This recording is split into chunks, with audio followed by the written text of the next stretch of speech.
Pangasinan, for me, it's more than a place on the map. It's a home. Alam niyo yung feeling na kahit saan ka mapunta, basta makauwi ka ng Pangasinan, parang ang gaan ulit sa feeling. And that's what it is for me. This is where my dreams started.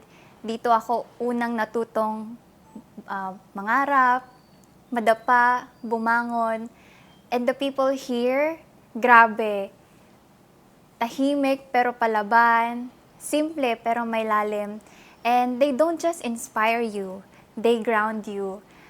And Pangasinan raised me in so many ways. It taught me to be strong, to be kind, not to be perfect, and to lead, but always with humility. So yes, Pangasinan for me is my quiet strength. It's a reminder for me that there is beauty in simplicity.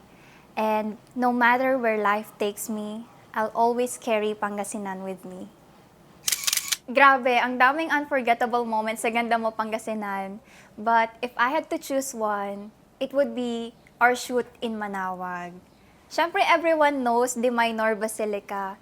But what makes it truly memorable for me was what happened outside the usual. We got to meet some of the locals, like si Mami Annie from Pagawaan ng Pamaypay. You know, sobrang simple lang nung setup, nung interview. Pero yung kwento niya, it really hit me.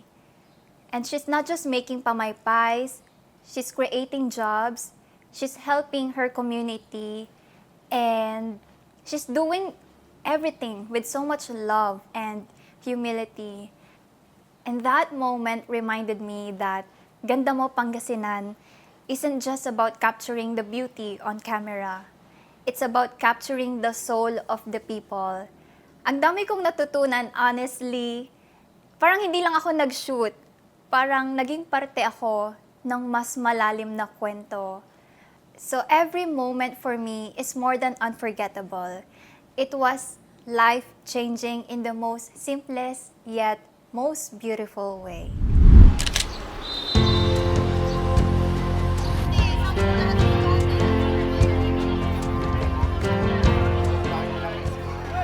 My grandmom is a devotee of Mama Mary. So every time we go here in Manawag, the Minor Basilica will always be our first destination, and that is one of the best memories I have of her.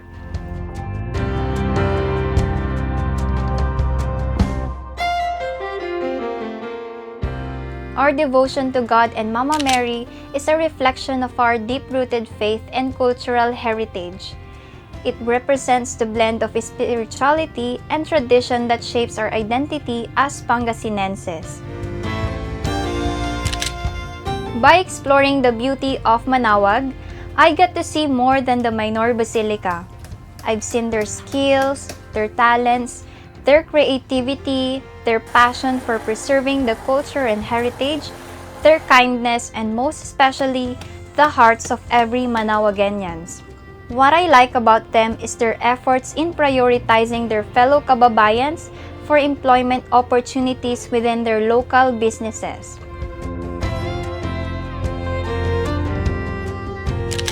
And I am so happy to experience the process of how they make pamaypay, lampshades made out of bamboo, chairs and tables out of recycled rubber tires, and of course, my favorite, sampaguita ice cream. Sarap!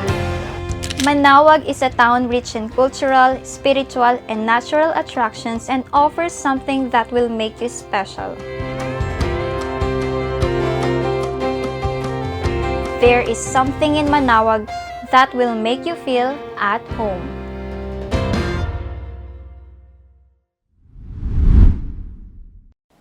One thing I am most excited about Pangasinan is discovering more of its gems. And I'm not just talking about the places but also the people. Alam mo yung feeling na may mamimit kang someone or mapupuntahan kang bagong lugar tapos mapapasabi ka na lang na, wow, meron palang ganito dito. And it's that kind of excitement na lagi kong hinahanap-hanap. And of course, the food, I mean, come on, puto kalasyaw, bangus, tupig, para ka na ring nag-adventure in every bite.